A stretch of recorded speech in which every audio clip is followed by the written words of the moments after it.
The rain was falling harder now.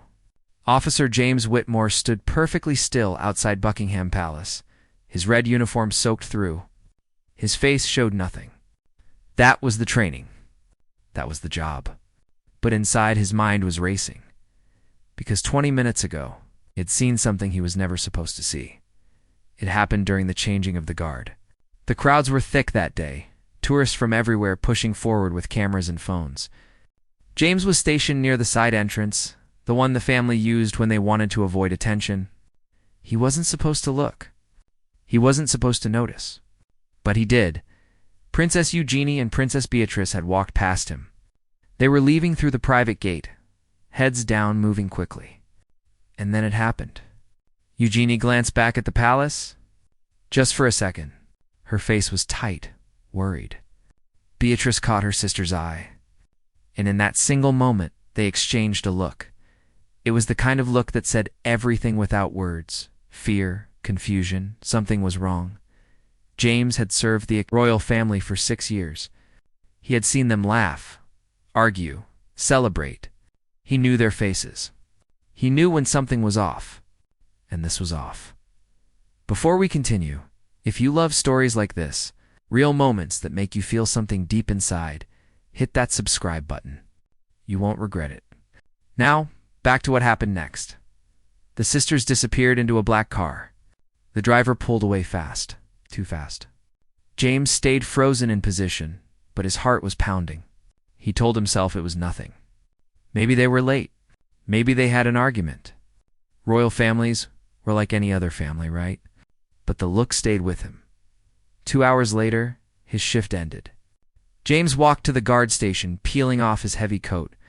The room smelled like wet wool and old coffee. His friend, Officer Daniel Price, was sitting at the desk, staring at his phone. "Did you hear?" Daniel said without looking up. James froze. "Hear what?" Daniel finally looked at him. His face was pale. "Something happened this morning. Inside the palace? They're keeping it quiet, but the staff is talking." James felt his stomach drop. "What kind of something?" Daniel leaned closer, his voice barely a whisper. "A letter. Someone left a letter in the Queen's private study. It wasn't supposed to be there. Security found it before she did." "What did it say?" Daniel shook his head. "No one knows. But they evacuated the East Wing for 2 hours. Bomb squad came in through the back. No one's saying anything official, but people are scared, James." James sat down slowly. His hands were shaking. He thought about the look between the sisters, the way they moved. The fear in Eugenie's eyes. "They knew," James said quietly. "What?" "Eugenie and Beatrice. I saw them leave. They knew something was wrong." Daniel stared at him. "You sure?" James nodded. He was sure. That look wasn't about being late. It wasn't about an argument. It was about danger, and now, sitting in that small room with rain hammering the windows outside, James realized something else. If the sisters knew, if they left in a hurry, if security had swept the palace, then whoever left that letter might still be watching. The lights flickered once, then went out completely. The darkness lasted only 3 seconds. Then the backup generators kicked in, and dim yellow light filled the guard station. But those 3 seconds felt like forever. Daniel was already on his feet. "That's not normal," he said. "The palace doesn't just lose power." James grabbed his coat. His training told him to stay calm, follow protocol. But his instincts told him something different. Something was very wrong. The radio on the desk crackled to life. A woman's voice, sharp and clear. "All units, report to stations immediately. This is not a drill. Repeat, not a drill." James and Daniel looked at each other. In 6 years, James had never heard those words. Not once. They ran. The hallways of the palace were chaos. Staff members rushed past carrying documents, phones pressed to their ears. Guards were being repositioned, moving with military precision. No one was panicking, but the tension was thick enough to cut. James reached his post near the east entrance. His commanding officer, Captain Morris, was waiting there. Morris was 53, a man who had served in Afghanistan before joining the Royal Guard. Nothing rattled him. But tonight his jaw was tight. "Whitmore," Maurice said, "I need you to answer something honestly. Did you see Princess Eugenie and Princess Beatrice leave today?"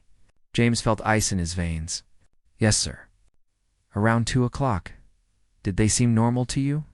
James hesitated.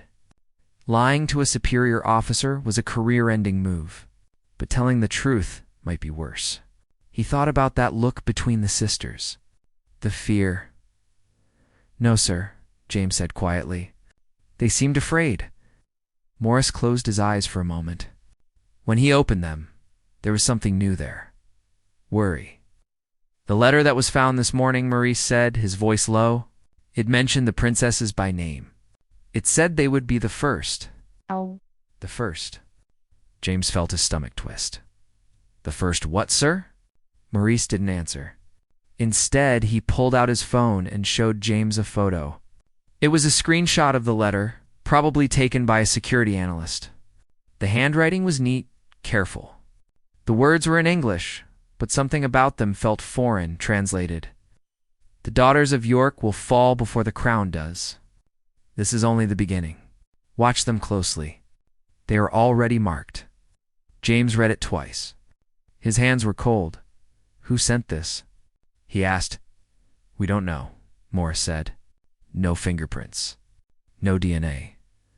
The paper is common printer stock you can buy anywhere. But whoever wrote it knew the princesses' schedules. They knew which rooms they would be in today. They knew details that only someone inside would know." The word hung in the air like smoke. "You think it's one of us?" James asked. Maurice didn't answer directly. "I think we can't trust anyone right now. That's why I'm telling you this. You saw them leave. You noticed something was wrong. That means you're paying attention. I need people who pay attention." Before James could respond, another guard came running down the hallway. It was Officer Sarah Chen, one of the youngest members of the team. She was out of breath. "The cameras? Someone's been tampering with the cameras." Morris's face went hard. "Which ones?" "The ones covering the princess's private quarters. And the side entrance where they left today? The footage from this morning is gone. All of it." James felt his blood run cold. Someone had planned this. Someone had watched the princesses, written a threatening letter, and then erased the evidence. Morris pulled his radio. "This is Captain Morris. I need a full security lockdown. No one enters or leaves without my authorization. And get me a list of everyone who had access to the camera system today." He turned to James. "You're coming with me. We're going to find out who's doing this before they do something worse." They moved through the palace quickly, Morris leading the way. But as they turned a corner, James saw something that made him stop. A door. The door to the staff storage room? It was slightly open. Just a crack. Morris saw it too. He held up his hand, signaling for silence. They approached slowly. Maurice's hand went to his radio, ready to call for backup. That's when they heard it. A voice, whispering. Someone was inside. Morris pushed the door open fast. His hand was on his weapon. James was right behind him, his heart hammering in his chest. The room was dark, except for the glow of a phone screen. A figure stood in the corner, back turned to them. When the door slammed open, the figure spun around. It was Officer Peter Grant. He was 32. He had worked at the palace for 4 years. His face went white when he saw them. Captain Peter stammered, his phone still in his hand. What are you doing in here?" Morris demanded. His voice was like steel. Peter looked down at his phone, then back up. "I got a message. Someone told me to come here. They said there was evidence. Something about the letter. Who sent the message?" Peter showed them his phone. The message was from an unknown number. "Come to the storage room. 2nd floor. Evidence about the threat. Come alone." Maurice took the phone, studied it. "And you just came. Without reporting it?" Peter's voice shook. I thought I could help. I thought maybe I'd find something before." "Before what?" James interrupted. "Before we found out you're involved?" Peter's eyes went wide. "No, No, I swear. I didn't write that letter. I would never hurt the princesses. I've served them for 4 years. Why would I? Maurice held up his hand. Calm down, Grant. We're not accusing you yet. But you need to come with us. Now. He walked Peter out of the storage room. As they moved through the hallway, James noticed something. Peter kept looking back over his shoulder, like he was expecting someone to follow them, or like he was afraid. Someone was watching. They brought Peter to a secure room in the security wing. Morris called for 2 other senior officers to question him. James stood outside the door, his mind spinning. If Peter wasn't the one who sent the letter, then who lured him to that room? And why? Sarah Chin appeared beside him. She looked exhausted. Did you find anything on the camera footage? James asked. She shook her head. Whoever deleted it knew what they were doing. It's not just erased. It's overwritten. We can't recover it. James leaned against the wall. This is planned. Every step. The letter, the cameras, now this message to Peter. Someone's playing games with us, or testing us, Sarah said quietly. Seeing how we respond, seeing who we trust. That thought settled over James like a weight. This wasn't just about the princesses anymore. This was about breaking down the security from the inside, making them doubt each other. His phone buzzed. A text message. Unknown number. You saw them leave. You know they're in danger. If you want to save them, meet me at the North Garden. Midnight. Come alone. James stared at the message. His first instinct was to show Maurice. That was protocol. But something stopped him. What if showing Maurice was exactly what the sender wanted? What if this was another test? He looked at Sarah. Can you trace a number for me? Without it showing up in the official logs? She frowned. That's against protocol, James. But I need to know who's sending this before I tell anyone else. Sarah studied his face. Then she nodded. Give me your phone. She worked quickly, her fingers flying over a tablet she carried. 2 minutes later, she looked up. Her face was pale. James, she whispered. This number. It's registered to someone who works here. In the palace? Who? She turned the tablet toward him. The name on the screen made his blood freeze. Lady Catherine Pemberton. Senior advisor to the royal family. She had worked in the palace for 25 years. She was trusted by everyone. She had access to everything. That's impossible, James said. Lady Catherine would never look at this, Sarah interrupted, pulling up another screen. She called that number 3 times today. Once this morning, right before the princesses left. Once after the letter was found. And once 10 minutes ago. James felt the pieces clicking together. Lady Catherine knew the princesses' schedules. She had access to the camera systems. She could move through the palace without anyone questioning her. But why? Why would she threaten them? We need to tell Maurice, Sarah said. No, James said quickly. Not yet. If we're wrong, we'll destroy her career. And if we're right, and she finds out we know, she might do something desperate. Sarah grabbed his arm. James, if she's behind this, then I'll find out tonight. At midnight, in the North Garden. You're not seriously thinking of going alone. James looked at her.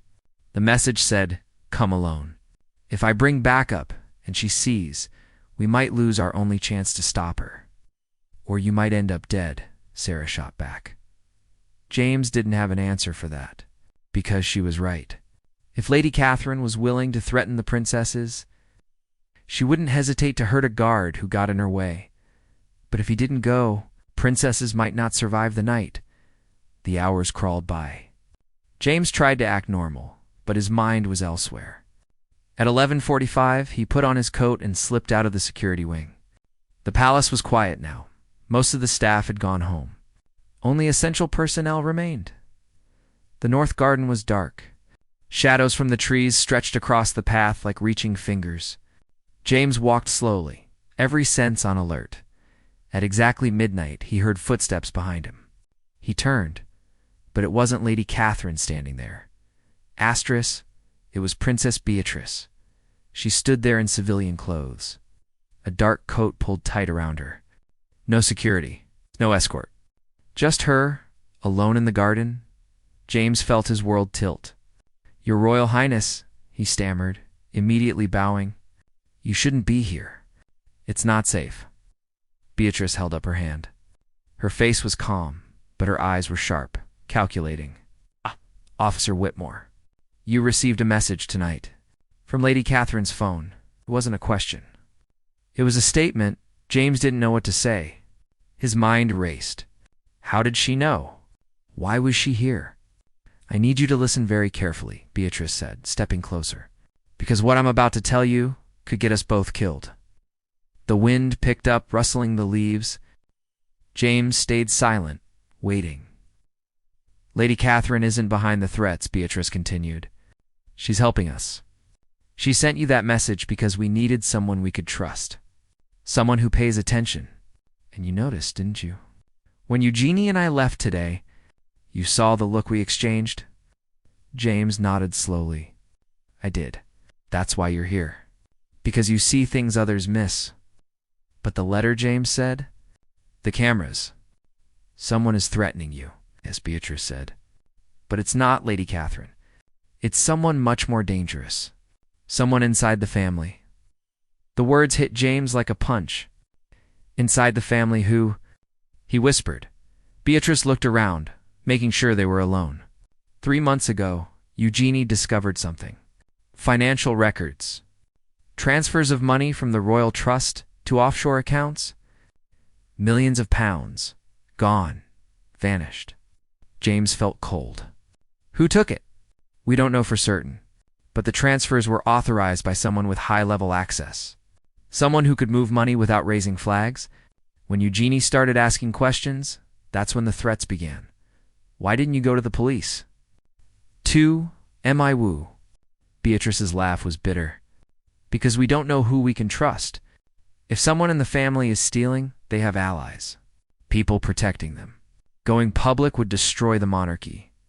We needed to handle it quietly. So you brought in Lady Catherine. She's been loyal to my mother for 25 years. She's one of the few people we know isn't involved. She's been helping us gather evidence. The letter this morning was real, but it wasn't the first. We've been getting threats for weeks, each one more specific, more personal." James processed this. "But why delete the camera footage? Why make yourselves look suspicious?" "Asterisk, we didn't delete it," Beatrice said. "Whoever is behind this did. They're trying to frame us, make it look like we're the ones causing problems. And they're trying to scare us into silence." "The message to Officer Grant," James said suddenly. "In the storage room? That was a test, wasn't it? To see how security would respond?" Beatrice nodded. "They're probing for weaknesses, testing our defenses. And tonight they're planning something."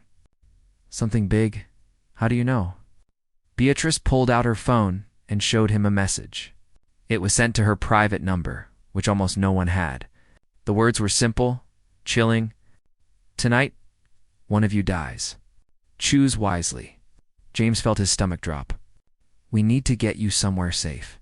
Both of you. Right now, Eugenie is already in a secure location," Beatrice said. "But I can't hide. If I run, they win. They'll know we're afraid, and fear is what they want. With respect, Your Highness, fear keeps you alive." Beatrice looked at him, and for a moment he saw the weight she was carrying. This wasn't just about money. This was about her family, her legacy, everything she'd been raised to protect. "Lady Catherine has been tracking the communications," Beatrice said. "Every threat, every message, they all come from inside the palace network. Whoever is doing this is here, right now, tonight. Then we need to find them. That's why I brought you here." Lady Catherine traced the IP address of the last message. It came from the West Wing, the private offices. James knew that area. It was restricted. Only senior staff and family members had access. "Who has offices there?" Beatrice hesitated. When she spoke, her voice was barely a whisper. "Prince Andrew, my aunt, Princess Anne, and my father."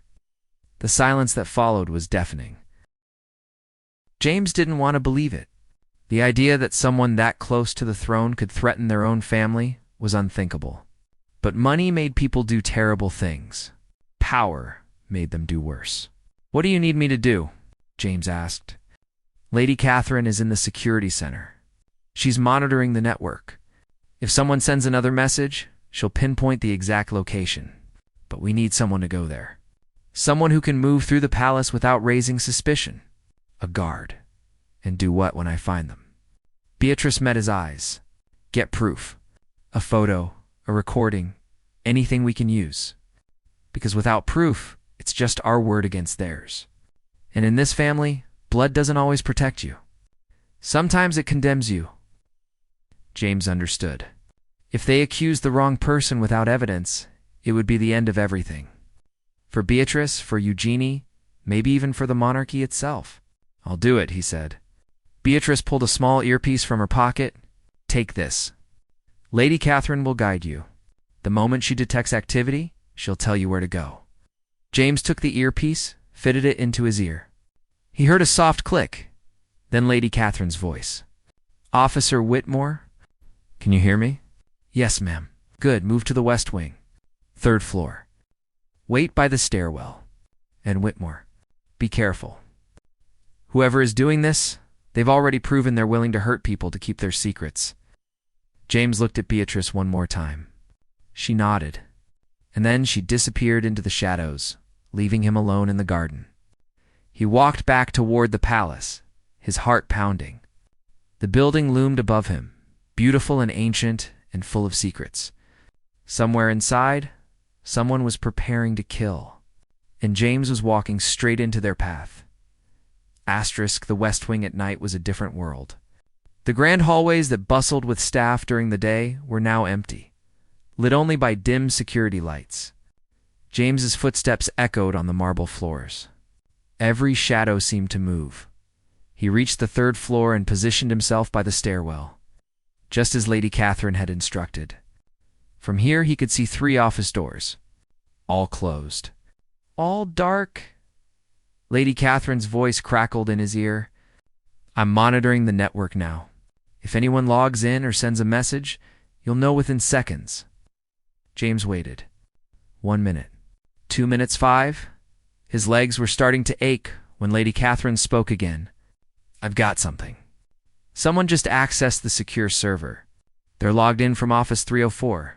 That's Prince Andrew's office." "How?" James felt his breath catch. Prince Andrew, the Duke of York, father to Beatrice and Eugenie. "Are you certain?" James whispered. "The login credentials match his access code. But Whitmore, be careful. Just because it's his office doesn't mean it's him. Someone could be using his computer." James moved toward the office. The door was solid oak, closed tight. No lights showed underneath. He tested the handle. Locked. "Lady Catherine, the door is locked." "I can't hold on. I'm accessing the building system now." James heard a soft click. The lock disengaged. "You have 60 seconds before the system logs the override. Move fast." James pushed the door open. The office was dark except for the glow of a computer screen. Someone was sitting at the desk, their back to the door. James could see their silhouette, but not their face. He pulled out his phone. Ready to take a photo? Evidence. That's what they needed. But as he raised the phone, the figure at the desk spoke. "I was wondering when they'd send someone." The voice was male, older, familiar. The figure turned around. It wasn't Prince Andrew. It was Lord Charles Hampton, the Queen's private secretary, a man who had served the royal family for 30 years. A man everyone trusted. James froze. Lord Hampton looked at him with tired eyes. On the computer screen behind him, James could see financial records, transfers, account numbers, evidence. "You shouldn't have come here, Officer Whitmore," Lord Hampton said quietly. He didn't sound angry. He sounded sad. "You wrote the letters," James said. "You stole the money." Lord Hampton smiled, but there was no joy in it. "Stole? No. I took what I was owed. 30 years of service.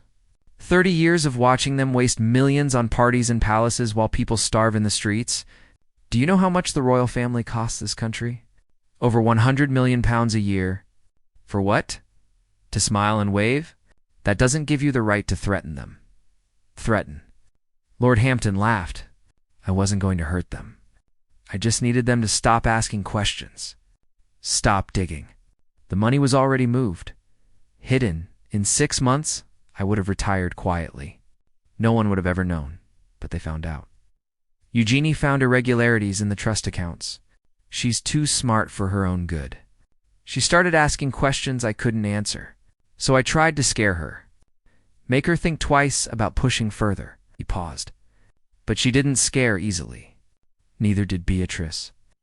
James kept his phone raised, recording. Why use Prince Andrew's office? Why frame him? Because if anyone discovered the theft, I needed someone to take the fall. Andrew has made enough mistakes. One more wouldn't surprise anyone. It was perfect.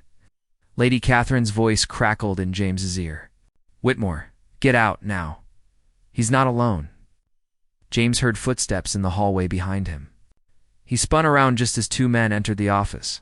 They weren't palace guards. They were dressed in black, faces covered. Professional Lord Hampton stood up. I'm sorry, Officer Whitmore. I truly am. But you've seen too much. And I've come too far to stop now. James backed toward the window. His hand went to his radio, but one of the men was faster. He grabbed James, twisting his arm behind his back. The phone fell to the floor. The recording stopped.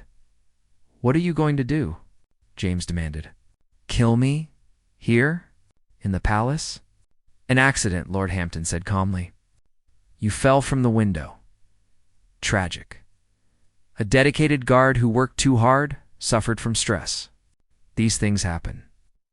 James struggled, but the man holding him was strong, trained. The second man moved to the window, opening it. Cold night air rushed in. Lady Catherine's voice was panicked in his ear. Hold on, Whitmore. Security is coming. Just hold on. But James knew they wouldn't arrive in time. The man dragged him toward the window. James fought, but it was useless. He could see the ground 3 stories below. The fall would kill him. No question. I'm sorry, Lord Hampton said again. He actually sounded like he meant it. But some secrets are worth protecting. James closed his eyes. This was it. He thought about his family. His mother. He should have told her he loved her more often. Then he heard it. A voice. Loud. Commanding. Stop. Everyone froze. James opened his eyes. Standing in the doorway was Princess Beatrice. And she wasn't alone. Captain Morris was beside her, along with 6 armed guards. All of them had weapons drawn. Let him go, Beatrice said. Her voice was ice. Now, the man holding James hesitated. Lord Hampton's face went pale. Your Royal Highness? Hampton stammered. This isn't what it looks like. Looks like you were about to murder one of my guards, Beatrice said. It looks like you've been stealing from my family for years. It looks like you threatened my sister and me. Should I continue? The men in black slowly raised their hands. They knew they were caught. Morris and his team moved forward, securing them quickly. James sagged against the wall, his legs shaking. Morris grabbed his arm, steadying him. You okay? Morris asked. James nodded, unable to speak. Beatrice walked past the captured men and stood in front of Lord Hampton. For a moment, they just looked at each other. 30 years of service. Of trust. All destroyed. Why? Beatrice asked quietly. We would have helped you if you needed money. We would have... I didn't want help, Hampton spat. The mask was off now. The polite secretary was gone. I wanted justice. I wanted to take back what you've stolen from this country for generations. Beatrice's expression didn't change. You'll have a chance to explain that to a judge. Morris pulled Hampton to his feet, cuffing him. As they let him out, Lady Catherine appeared in the doorway. She looked at James with relief. The recording from your phone uploaded to the secure server, she said. Every word. It's all evidence now. James nodded. He'd done it. They had proof. The next morning, James stood in the same spot where it had all begun. outside Buckingham Palace. In his red uniform, the rain had stopped. The sun was breaking through the clouds. Tourists were already gathering for the changing of the guard. Children pointed and laughed. Cameras clicked. Life went on, normal, peaceful. But James knew the truth now. He knew what happened behind these walls. The secrets. The danger. The thin line between duty and disaster. Captain Morris had briefed him early that morning. Lord Hampton was in custody. The men in black were hired security, former military, who thought they were doing legitimate work. They didn't know about the threats or the attempted murder. They would cooperate fully. The money was being traced. Most of it was still recoverable. The investigation would take months, but the worst was over. Princess Beatrice and Princess Eugenie were safe. James hadn't slept. He'd spent the night giving statements, answering questions.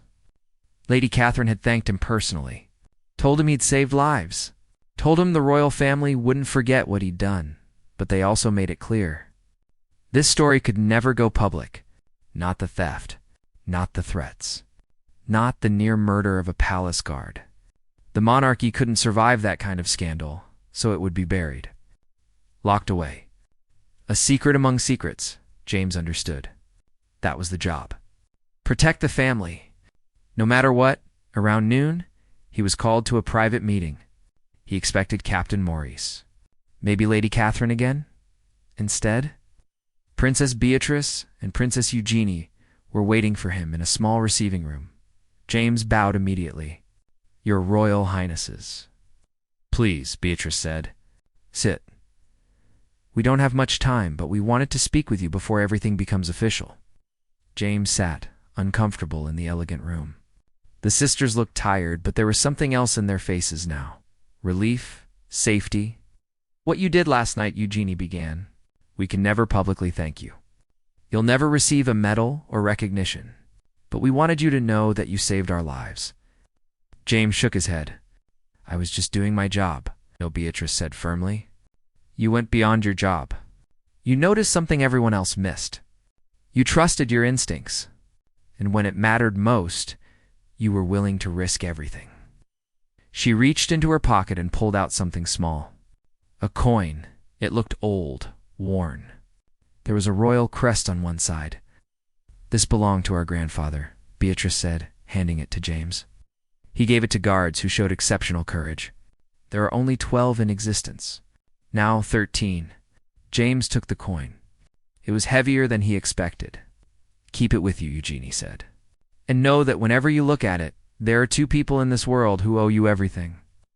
James felt a lump in his throat. He'd spent 6 years serving the royal family from a distance. Watching, protecting, but never speaking. Never acknowledged this moment made it all worth it. Thank you, he managed to say. Beatrice smiled. Thank you, Officer Whitmore, for seeing what others didn't, for caring when you didn't have to. There was a knock at the door. Captain Maurice appeared. Your Royal Highnesses? It's time. The sisters stood. James stood with them, bowing again. As they walked to the door, Eugenie paused. She looked back at James. The look you saw yesterday, she said. When we were leaving. Do you remember? James nodded. Of course he remembered. That look had started everything. It wasn't fear, Eugenie said quietly. Not entirely. It was also hope, because I saw you watching. I saw you notice. And I thought, maybe, just maybe, someone in this palace actually cares. She smiled. I was right. Then they were gone. The door closed. James was alone in the receiving room, holding a coin that represented everything he'd ever worked for. That evening, James returned to his post. The tourists had thinned out. The sun was setting, painting the palace in gold and red dot. Sarah Chen appeared beside him. Hey, you okay? James nodded. Yeah, I'm good. I heard what happened.